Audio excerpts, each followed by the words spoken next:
Hello， 大家好，這裡是風琴佑。那今天呢，就是七轉騎士的技能搭配影片。那我們就廢話不多說，馬上開始吧。本節目由風琴佑獨家贊助播出。什麼？你要白嫖？那給個免費的讚也可以，因為這對我真的很重要，謝謝啦。那麼這邊先是跟大家說一下，我是獲得了一個自動保護的詞條，所以呢，我目前的整一個技能組都會嘗試圍繞着自動保護去進行搭配。所以呢，如果你沒有自動保護，你可能就需要在我的搭配推荐上面多加一个防御類型的技能或者秘法。打個比方說，我隨便選一個，我這邊選了4個攻擊類型的戰技。那麼如果你沒有自動保護，你可能就需要增加一個護盾。那麼第一個技能搭配呢，先從簡單的開始說起吧。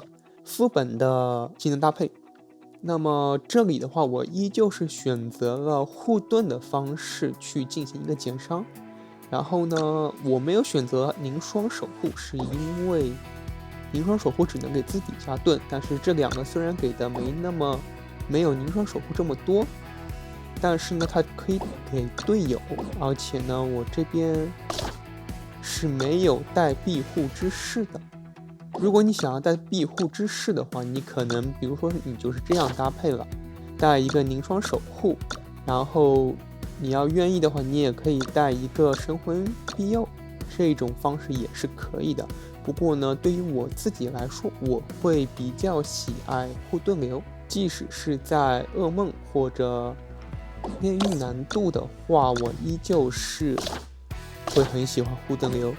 然後就是我自己常用的這一套，因為光騎在7轉這一塊它比較強勢嘛，所以呢，我肯定是主要以光騎為主的。當然物理和水騎肯定也會帶一些，到時候會講到。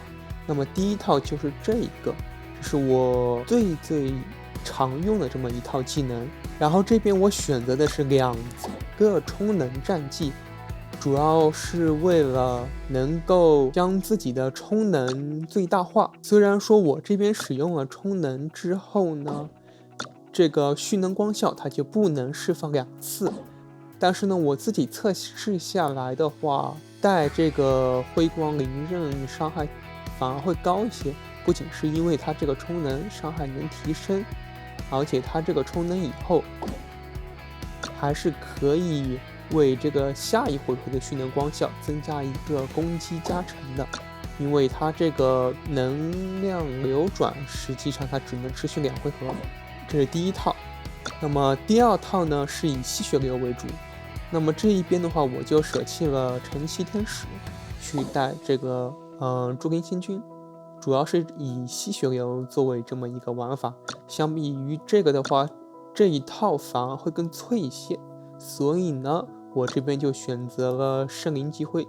因為聖靈擊輝的話，它雖然整體傷害會偏低，但是它是0 CD 的，而且它是群傷的。那麼大家都知道，這種群傷又是0 CD， 它對於悲鳴之刃的這個吸血效果還是特別優秀的。那麼如果你刻度比較高的話，你可以不選擇洞悉之眼，因為我自己的話暴擊力確實是不夠，而且晨曦天使也沒有帶。那麼如果你是刻度比較大，或者你的暴擊率已經比較滿的這麼一個狀態，你可以去選擇神聖節奏啊，都是沒問題的。這個就是看大家自己了。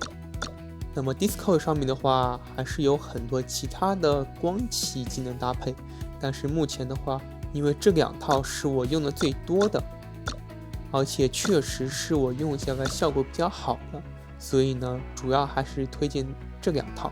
那麼下面呢，就是水騎了。水騎的話，我這邊有5套水騎、6套水騎吧，放在 Discord 上面。但是呢，我這邊的話，主要還是推第4套，這個水騎4世。因為確實水騎雖然7轉水騎增加了很多新技能，但是呢，除了打群以外的任何一個其他戰鬥能力確實都比較弱，一旦出現了精英怪，立馬就劣勢就出來了。所以呢，即使是水騎，你在實際戰鬥中還是以物理或者光系技能為主要輸出來源的，這個確實是沒辦法。你只要出現了，儘管你這個水系任何一個水系搭配都是不如物理或者光的。接下來的話就是物理的鐵騎。那麼鐵騎的話，我實話實說啊，還是會推薦大家用光騎。如果大家真的是要以強度為使用優先的話，肯定是光骑，因為這個賽季的光騎確實是遠遠大於物理技能的。這邊鐵騎我這邊是有4套，那麼我個人主要會比較喜愛第2套，就是鐵騎傲視。因為鐵騎傲視的話，在群傷和物理上面都拿捏的比较準，比較好。無論是熊貓給予的這個續航，還是潮汐聖印帶來的群傷能力，都還是挺優秀的。物理的話，目前依舊的一個缺陷就是对單，所以呢，這4個技能除了第1個萬武擊，其他全都是單體傷害。大家有興趣可以試一試，總體效果還行，但是確實跟光騎比還是稍微差了這麼一點點。然後就是一些比較有意思的技能搭配了。那麼這邊的話，比如說我這邊有一個很有意思的技能搭配，就是我的血条是假的。那麼這邊的話，大家看一下，應該大概都知道是什麼意思了。用命魂去降低血量，然後呢触發滿額的鐵玉之身去增加自己的防御，然後這個防御呢還能進一步提升万武擊以及反打式的傷害。不過確實這一套方案確實連剛剛那個鐵騎還都不如啊，但確實挺有意思，很肉。那麼 PVE 這一塊說完了，下面就是 PVP 了。PVP 的話，主要還是以光騎和物理技能混搭的這麼一個搭配。那麼這邊的話，我這邊是推薦一個無限連擊流。那麼這一套的話，大家應該都比较熟悉了。我相信90%以上的其實可能 PVP 都是用的這一套吧。那麼有些玩家可能会去帶這個反打式，也確實是沒有問題的。當然這個就確實是要看對手了。如果對手是比如说都是那種非連击流的技能搭配的话，你用反打式確實是不得勁。通常情況下，這一套無限連擊流已經可以滿足90%以上競技場的敵人了。那麼4v4 和2v2 的話，其實主要還是老的搭配，沒有任何變化，就是跟以前一樣，拉你一下，然後去進行一個炒粉，然後帶熊貓的話就是雙炒粉，這個確實是沒什麼變化。但介於這個賽季騎士比較強力嘛，所以呢，你可以去嘗試一下這一套半肉的，就是同樣還是以雙炒粉為主，但是呢，你就去捨棄了戰爭鼓舞的進化以及傷害提升，去用這個反打式進行替換，因為它這個反打式它是可以增加眩暈的，所以效果還是很不錯的。那麼另外一種就是狀態免疫騎，這個的主要作用就是去帶這個狐狸，然後去免疫對方的一些負面狀態。比如說很多斗士他就會喜歡去帶這個魔印，那麼你帶狐狸的話效果就特別好，因為它魔印就完全上不上去了。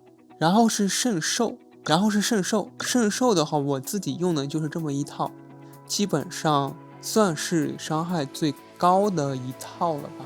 本期的七轉騎士技能搭配其實就到這裡了，然後最後的話我這邊就說一下上期影片的這麼一個補充吧。上期影片我記得沒錯的話是夢幻嘉年華，那夢幻嘉年華的話我當時不是有提到魔法轉輪的斐乐以及這個遺物之間的選擇嘛，我當時是推薦大家選擇了5%的精準遺物，沒有優先推薦這個斐乐。那麼陸服很多博主他會去推薦斐乐，是因為他這個有增加50%的爆傷，持續3回合，在羈絆冒險上面是非常優秀的。這邊我就給大家解釋一下為什麼我會推薦遗物啊，因為对於我來說，我永遠是以自身的養成為優先的。那麼相對於你只能在羈絆冒險使用的這麼一個 NPC 來說，我自己會永遠以能夠適用於所有場景以及戰鬥能力的遺物為養成優先，而且你很难不能保證未來會出現比增加50爆傷更強的 NPC 出現，那麼到時候匪了就會進行一個替換以及淘汰。但是這個遺物的話，它是永遠不可能被淘汰的。你增加了5%的精準，你就永遠增加了。当然，这个是我个人的养成思路以及养成方向。当然，如果你有氪金的话，你肯定是2个都拿，这个確實是沒得說。好的，本期影片的全部內容就到這裡了，感謝大家的觀看。如果你喜歡我的影片，可以給個關注或者加入風晴佑的 Discord。那我們就下期再見，拜拜。